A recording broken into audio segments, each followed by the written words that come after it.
Before we dive in, don't forget to like the video, drop a comment, to share your thoughts, and subscribe if you love heartfelt stories. And hey, where are you watching from today? Let us know in the comments below. We always love hearing from you. It was a Tuesday morning. The kind of Tuesday where the sky wears grey like an old sweater, and the drizzle feels less like rain and more like a whisper, telling you to stay in bed with a warm mug and a well-worn novel. I was 52 back then, living alone in a modest ivy-wrapped house on Sycamore Lane. You know, the kind of neighborhood where everyone knows each other, but no one really knows each other. We smiled politely, exchanged pleasantries, sometimes lent a teaspoon of cinnamon or a stick of butter, but our lives remained quietly separate. Life was predictable, gentle, and if I'm being completely honest with you, lonely in the quiet way that creeps in slowly and settles into your bones. That particular morning, I was sitting by the kitchen window, wrapped in a cardigan, cupping a chamomile tea between my hands.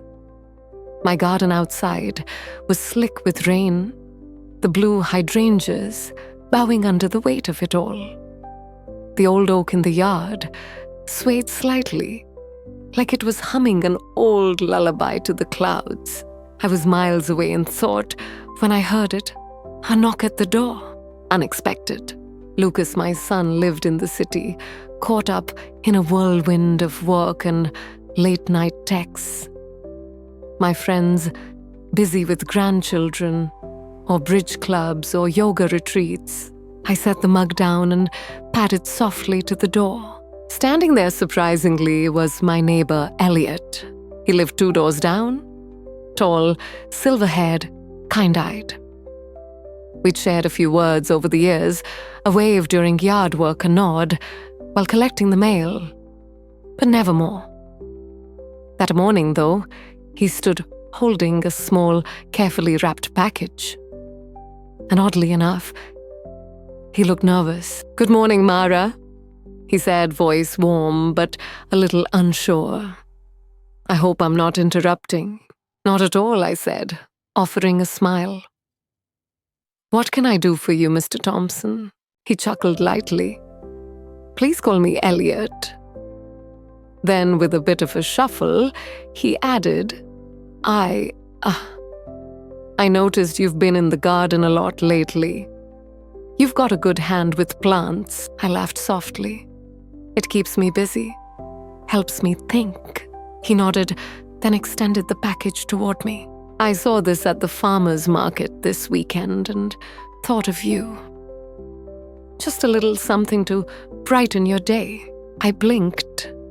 A gift I hadn't received one in years, not one that came from thoughtfulness rather than obligation. I accepted the package, feeling its solid weight. "Thank you, Elliot. That's incredibly kind of you." He shifted his feet, looking almost shy. "Well, I'll let you get back to your morning. Have a lovely day, Mara." "You too," I said, watching him disappear down the walk and into the soft mist. Back inside, I unwrapped the package carefully. Inside was a ceramic planter. Beautiful, delicate, hand-painted with climbing vines and soft blossoms. The kind of thing I would have picked out for myself. I ran my fingers across the glazed surface, feeling something stir inside me. Gratitude, surprise, and something else. Something I didn't have a name for yet. That afternoon, I planted a tiny fern in the pot and placed it on my porch. As I worked, my gaze kept drifting down the street toward Elliot's house.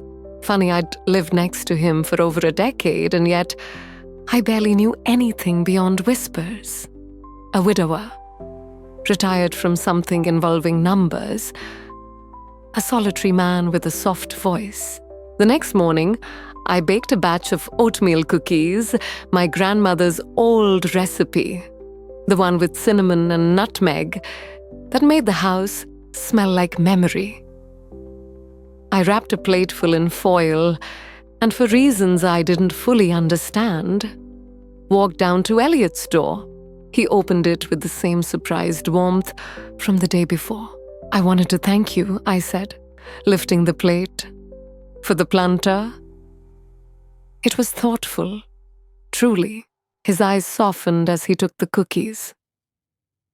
"You didn't have to do that, but I'm glad you did.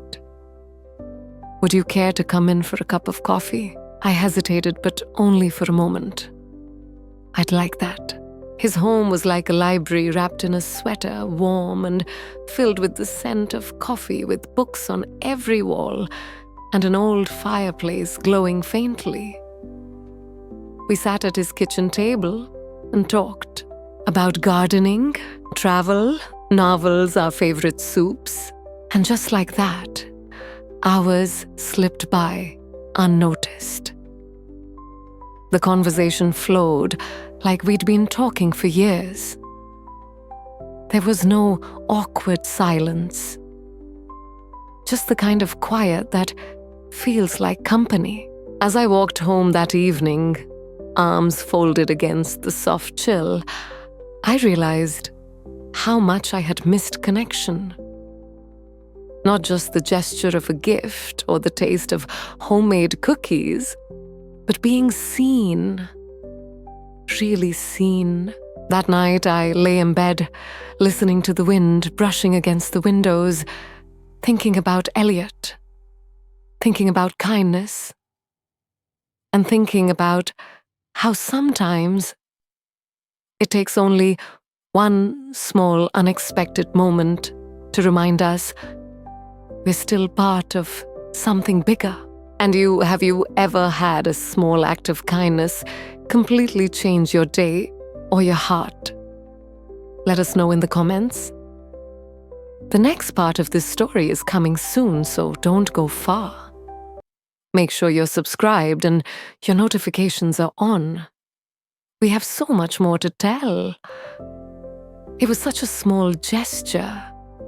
A ceramic planter, a kind smile, but somehow it had cracked open a door I didn't even know existed. A door that led to something I hadn't realized I was missing.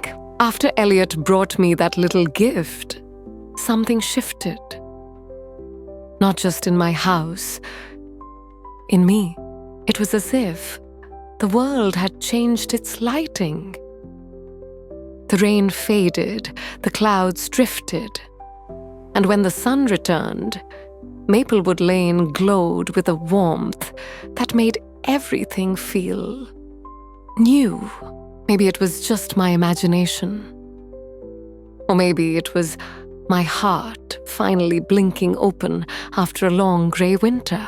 Even my garden seemed to sense it. The blossoms stood taller, the colours brighter, the soft pinks, the fierce reds, the dancing white petals, they all seemed to be performing just for me.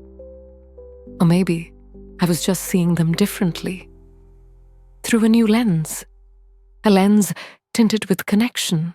And in the midst of it all, I found myself thinking about Elliot more than I expected.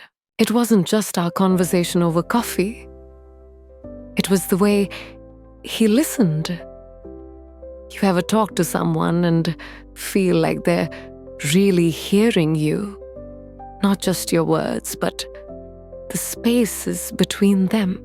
I hadn't realized how much I missed that kind of presence. Not until it was there, sitting across the table sipping coffee and asking me about travel and roses and whether I liked mysteries or biographies better. A few days later, I was in the garden pruning my roses, my pride and joy, when I heard footsteps. I looked up, and there he was again. Elliot, hands in his pockets, smiling like it was the most natural thing in the world. "Good morning, Mara," he called from the edge of the yard. "Those roses are stunning. You've got quite the talent." I laughed, brushing dirt off my apron. "Thank you, Elliot. They're my babies. May I take a closer look?" he asked. "Of course," I said, opening the gate. We walked together, and I pointed out each variety: the velvety reds, the bashful pinks, the creamy whites that seemed to glow in the sun. He leaned in, asked questions, listened with genuine curiosity. He said, after a while, "I've always wanted a garden like this, but I've never had the patience." I smiled. "It's not as hard as it looks. It just takes time. And maybe a little love." He chuckled. "Maybe you could teach me." I paused, surprised by how easily the words came next. "I'd be happy to. Come by tomorrow morning. We'll get your hands dirty." His eyes lit up. "I'd like that. Thank you, Mara." And just like that, a new ritual began.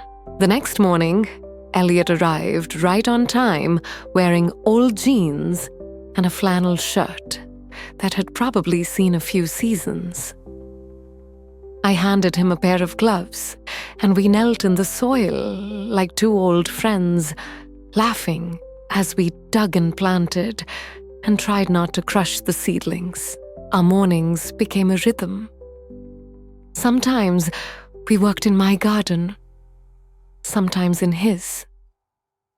It didn't really matter, but we just enjoyed the moments. And it wasn't about the plants. It was about the easy flow of conversation, the laughter, the shared silences. It was about feeling less alone.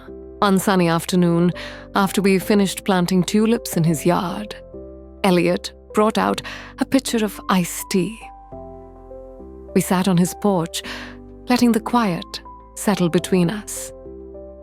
Birds fluttered through the trees. The sun flickered through the leaves. And everything felt right. He said, after a while, "I've lived here over 20 years, and I've never really known my neighbors." I nodded. "It's easy to get wrapped up in your own world." He looked at me, then eyes soft. "I'm glad you moved in, Mara. You've made this place feel like home again." His words settled in me like warm honey. "Thank you, Elliot. That means a lot." We didn't need to say anything else. The silence was gentle, the kind that holds you instead of pressing in on you. As the weeks passed, we grew closer, not just over gardening tips, but over stories, memories, dreams. I learned he'd been a teacher history, of course, and that he loved jazz and had a weakness for old black and white movies. He told me about Margaret, his late wife, with a tenderness that made me ache. She was the love of my life, he said one evening as we sat on my porch, watching the sun slip behind the trees. I never thought I'd feel anything like that again. I looked at him, unsure what to say. But I understood. Losing someone like that, it doesn't disappear. It just quiets down over time. "I think she'd be happy to see me like this," he added quietly. "Spending time with someone who makes me smile." I swallowed the lump in my throat and just nodded. Later that night, lying in bed, I stared at the ceiling and let the quiet wrap around me. I thought about Elliot, about how something that started as a knock at the door had become something far more meaningful. And I wondered, had I been waiting for this all along? It wasn't something I had planned or hoped for. But somehow, over time, it had become an essential part of my life. And that night, as I drifted off to sleep, with a quiet smile tucked beneath my pillow, I couldn't help but wonder, where would this journey take us next? Life has this funny way of testing us. Just when you feel like the ground beneath you is finally steady, something comes along, something loud and sudden, to shake everything loose. For Elliot and me, that something was a storm, a real one. It was late September, the kind of early autumn where the air is warm, but the trees are already catching fire with gold and crimson. We'd been spending more time together, not just gardening, but cooking meals, watching classic films, taking slow day trips to sleepy nearby towns, with antique shops and cozy diners. It was quiet joy, real joy. Like we were building something carefully, tenderly, and without even saying the words. But that all changed the night the storm rolled in. It started small, a distant rumble of thunder, a strange stillness in the air, and then dark clouds crawling over the horizon like something ancient and moody. By nightfall, the wind was howling and rain was pounding the streets like it had something to prove.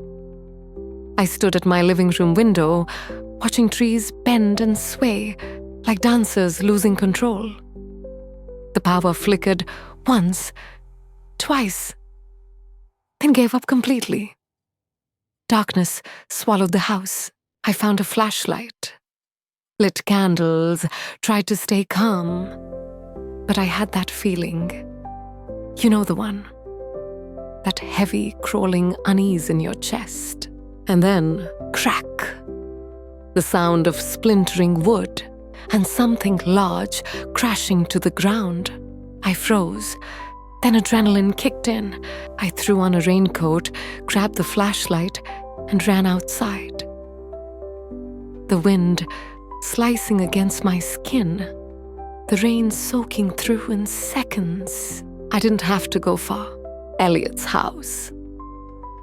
The big oak tree in his backyard, one we'd admired just days earlier, had been struck by lightning and come down like a hammer. It crashed right through part of his roof. "Elliot," I shouted, racing toward the porch. I banged on the door, heart pounding. "Are you okay?" The door opened and there he was, shaken but standing. "Mara," he said, "I'm all right, but the tree." He didn't need to finish. I stepped inside, shining the flashlight toward the living room. It was worse than I imagined. The ceiling was shattered, rain pouring in the floor, scattered with splinters. Books glass. "You can't stay here," I said, gripping his arm. "It's not safe." He hesitated, glancing back at the mess. "My house can be fixed," I added gently. "But I'm not letting you spend the night under that." He nodded slowly. We moved quickly, gathered clothes, his medications, and a framed photo of Margaret. Then, through the roaring rain, we walked back to my house. Once inside, I handed him a towel and one of my old sweaters. "Go get dry," I said. "I'll make some tea." By the time he came back down, I had a fire going and a pot of chamomile steeping quietly. He looked tired, damp, but grateful. "Thank you," he said, voice soft. I don't know what I would have done. I handed him a mug and smiled. "You don't need to thank me. That's what friends do."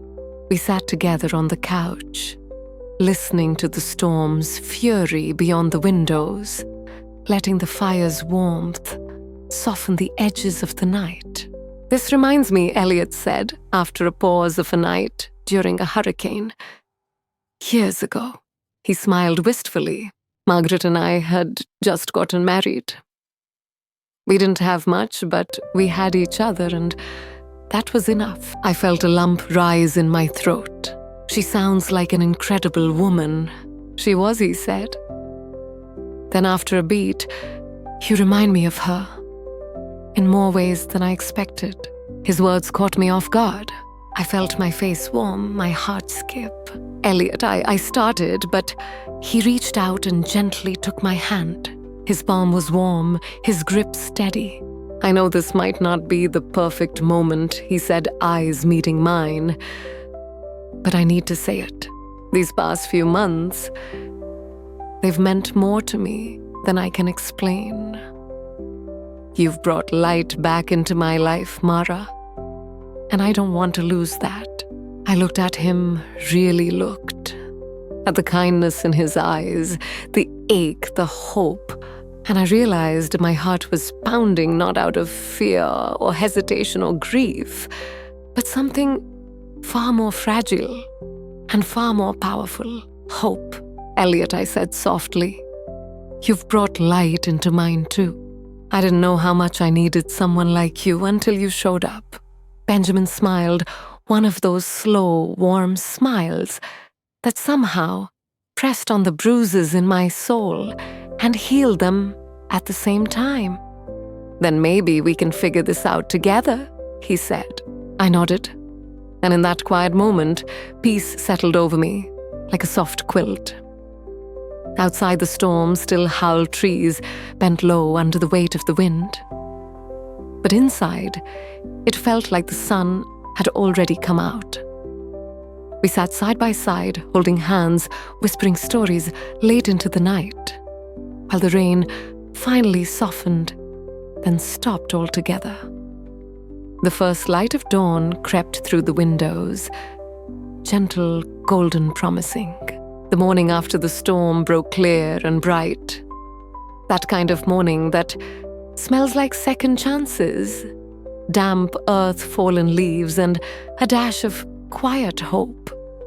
Sunlight streamed through my kitchen window, and Benjamin and I sat at the table sipping coffee and munching on toast slathered with blackberry jam.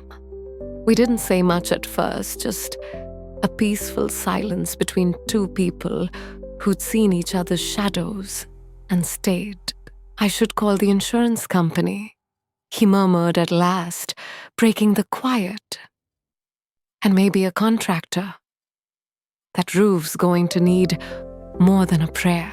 I reached across the table and gave his hand a squeeze. We'll figure it out. One step at a time. He smiled, then eyes full of warmth, and something more, something quietly grateful. I don't know what I'd do without you, Sarah. You won't have to find out, I whispered back. The next few days blurred into a rhythm of hard work and shared glances. The insurance adjuster came. A contractor named Mason showed up with a clipboard and muddy boots. We cleared branches, sorted through soaked boxes, and rescued whatever could be saved.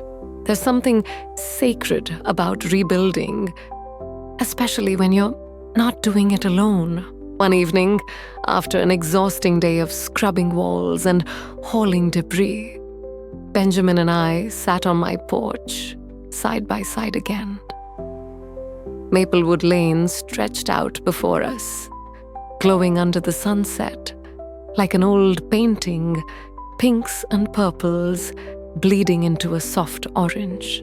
Benjamin began, eyes fixed on the horizon. I've been thinking about what you said, about figuring things out together. I turned to look at him, heart thudding just a little faster. He took a deep breath. His voice was steady, but there was something trembling just beneath it. I don't want to waste another minute, Sarah. Life's too short, and I've already spent enough of it alone. I want to be with you, if you'll have me. I blinked back tears that came rushing all at once. Joy, grief, relief, all tangled up together. Benjamin, I said, barely able to speak.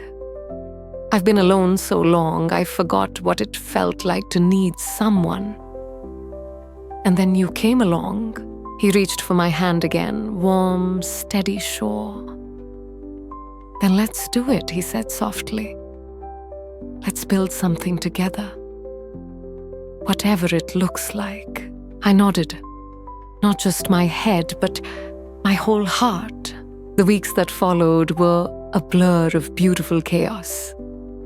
Benjamin's house was repaired, but he started spending more nights at mine, until eventually neither of us mentioned which place was his or mine.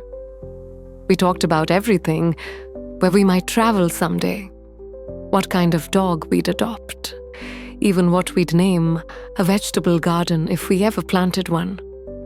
We were building a life, and though it was late in the game, it felt like the perfect time to start. On crisp October morning, we wandered hand in hand down the neighborhood path, crunching leaves beneath our boots and soaking in the colors, amber, crimson, gold. "You know," Benjamin said as we paused under a towering maple, "I think Evelyn would have liked you." I looked up at him, startled. "Really?" He nodded, a soft light in his eyes. "She always said I needed someone who could keep me on my toes. Someone kind but strong." "That's you, Sarah." Tears welled in my eyes again, but this time I let them come. "Thank you, Benjamin. That means more than you know." He turned to face me fully, both hands holding mine. "I know we're not 20 anymore, Sarah, but I think we've still got some good years left. And I want to spend every one of them with you." I smiled through tears, joy swelling so big inside me. I didn't know where to put it. I want that too, more than anything. He leaned in and we kissed a gentle, promise-filled kiss beneath a canopy of fire-colored leaves. And just like that, I knew this was only the beginning. We continued our walk as the sun poured down through the branches, and my heart felt so full it could have burst. Gratitude hummed through me for the quiet strength of Benjamin, for the messy beauty of love rediscovered, and for the grace of starting again. Life had thrown us both a few storms, but we had weathered them. And maybe, just maybe, the best was still to come. Because sometimes the most beautiful parts of life come when you least expect them. Are you still there? Then somewhere you must have gone through a storm, whether it was out there under the gray sky or in your own heart. If so, leave a dot in the comments so I know you're still here with me, with this story and with the untold stories.